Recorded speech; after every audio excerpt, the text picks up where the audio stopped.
We have been talking about elegy written in a country churchyard in my earlier lectures. Since I am covering each and every line of the poem, I would begin with a fresh stanza that had not been covered in my last lectures. There at foot of yonder nodding beach that reaches its old fantastic roots so high, his listless length at noontide would he stretch and pour upon the brook that babbles by. Now, as I had discussed with you, that the poet is now talking about his own death. He was talking about the death of these common rustic people who had been living in countrysides, and there was nothing big or famous about their lives, so there was no one to write for them. Because people write about popular people, people write about wealth, people write about power, but there is no one to write about common people.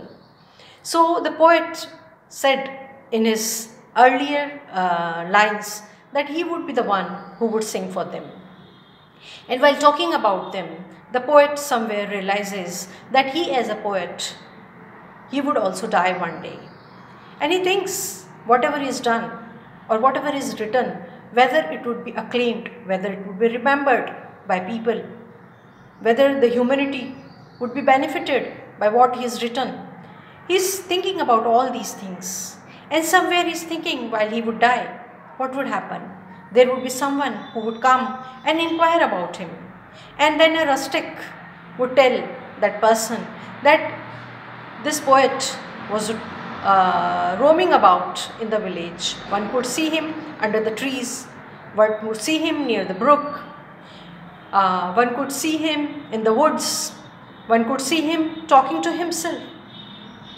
He says, there at the foot of yonder nodding beach that reaches its old fantastic roots so high. Now this is the picture, this is the typical picture of a village where the trees are very big, and this beech tree is so big that it reaches its root so high that its roots have risen high.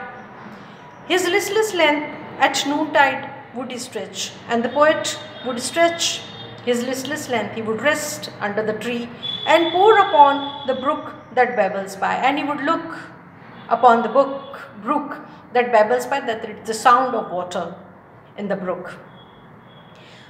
Hard by yon wood, now smiling as in scorn. And now the poet is sometimes smiling and sometimes is scornful of the ways of the world, muttering his wayward fancies. Now the poet is full of imaginations. He would be muttering, he would be talking to himself about his imaginations. He would be sharing his own imagination with himself.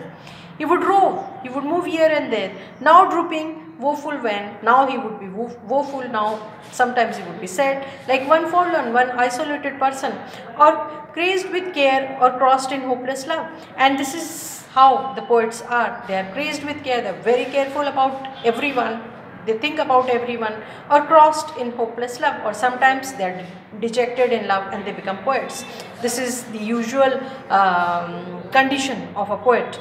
One morn I missed him on the customed hill. Now this village person who is telling, the person who is inquiring about poet is telling him that one morning he missed the poet on the customed hill, on the hill which he usually went to, along the heath and near his favorite tree, and all the places, his tree and the place where he used to go. Another came not yet beside the rill, nor up the lawn, nor at the wood was he. He was not there at the lawns, he was not near the rill, he was not in the woods, he was nowhere. Next, with dirge dew in cedar. Now this is almost a scene, how the person who belongs to village is telling the person who has come from somewhere, inquiring about the poet, and now there is a scene of funeral. Next, with dirges dew in cedar. Now this is the death sound, and the people have collected, and the poet is being carried to his grave. Slow through the church way path we saw him borne, approached and read, for though cannot read, the lay grave on the stone beneath yon aged thorn. Now this villager is asking the person that he could read what is written on the grave, and there are that grave is not being kept very well, and there are no big words, just as the villagers, their graves do not carry big words. The grave of the poet also does not carry very big words, and the villager is asking the person who is inquiring about him to read whatever is written on the grave. Here rests his head upon the lap of earth, a youth to fortune and to fame unknown. Fair science frowned not on his humble birth, and melancholy marked him for her own. Now here rests his head upon the lap of earth. The poet is no more, and his head is resting on earth in his grave. A youth to fortune, and he was too young to be popular, and to fame unknown, and he was not known to fame. Fame has not marked him. Fair science frowned not on his humble birth, and fair science, the knowledge, frowned not on his humble birth, because he belonged to very ordinary family. The science was not so much kind to him, and melancholy marked him for her own, and he was always sad because he was marked by melancholy. And all these fortune, fame, science, melancholy, they have been written in capital letters, they have been personified. Large was his bounty, and his soul sincere, he did a recompense as largely sent.